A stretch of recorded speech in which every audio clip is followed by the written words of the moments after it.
alors il est permis de s'interroger et de savoir et de se poser la question. Qu'en est-il du Sahara algérien? Puisqu'on parle de Sahara, parlons aussi des autres Saharas, et en particulier du Sahara algérien, qui couvre la plus grande partie du Sahara, où les ressources pétrolières et gazières, elles, sont détournées, exploitées au détriment des populations locales, pour favoriser l'Algérie utile. Mais qu'y a-t-il dans ce Sahara algérien? Est-ce qu'il y a des écoles? Est-ce qu'il y a des autoroutes? Est-ce qu'il y a de la stabilité économique, politique? Non. Qu'est-ce que nous avons? Nous avons du trafic de drogue, nous avons du trafic d'êtres humains, nous avons du trafic d'armes, nous avons du terrorisme djihadiste, avec Daesh, avec l'AQMI, pour ne pas les citer. Et tout cela dans une zone de non-droit, en l'absence, volontaire ou pas, du pouvoir central. C'est la question qu'il faut se poser. Quand on parle des ressources naturelles et l'exploitation des ressources naturelles, il faut l'avoir dans toute la région du Sahara. Et là, de manière indubitable, au Maroc, on démontre à l'évidence que tout ce qui se fait en matière de développement économique et social se fait dans un cadre inclusif et participatif, se fait avec la volonté des populations et surtout, elles en bénéficient, comme on a pu le voir dans les différents films, comme on a pu le voir dans les différents livres sur le développement économique et social des provinces du Sud. Ça, c'est un élément important qui apparaît dans ce livre. Le deuxième élément, c'est de montrer la véritable nature du Polisario. Qu'est-ce que ce Polisario? Les membres fondateurs du Polisario sont tous rentrés au Maroc quand ils se sont rendus compte qu'ils ont été manipulés par l'Algérie. Que reste-t-il?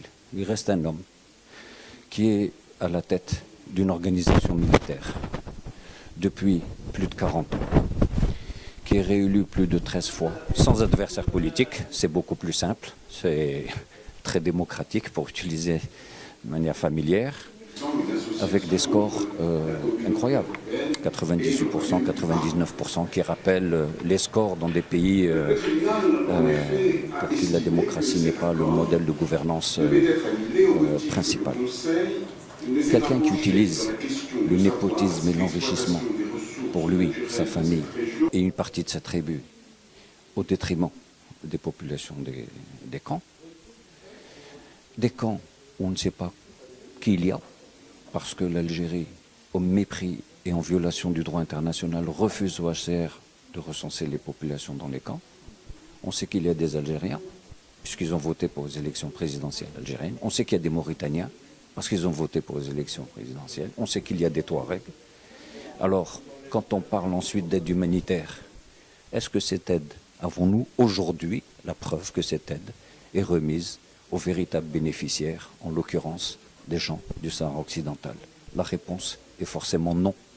Et ça a été dit par les plus hauts responsables de l'Union européenne qui ont avoué qu'il n'était pas possible d'être sûr de pouvoir donner l'aide à ces bénéficiaires-là s'il n'y avait pas un recensement dans les camps.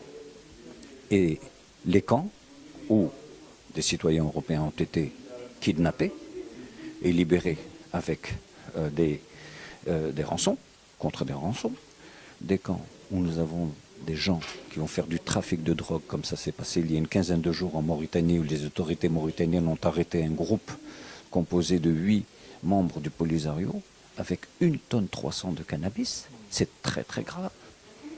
Tout ce que nous disions, tout ce que le Maroc dit depuis de nombreuses années est avéré maintenant. Des gens qui, des camps, vont opérer des opérations terroristes avec Daesh et avec AQMI contre des pays frères, contre des pays amis comme le Mali, comme le Niger. Tout cela est une réalité. Tout cela est une réalité.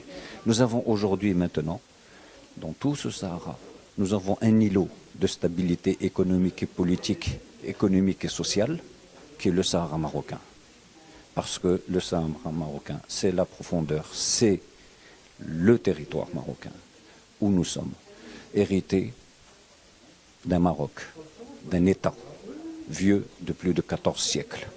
C'est cela la réalité. Et malheureusement, parce qu'on a utilisé des réminiscences d'une guerre froide, vous avez un pays voisin qui est encore englué dans ces problèmes-là. Et parce que, incapable de pouvoir sortir de cette économie de rente qui profite à une toute minorité d'Algériens, eh bien, cherche par tous les moyens à affaiblir, à fragiliser le Maroc, ce qu'il ne réussira jamais à faire.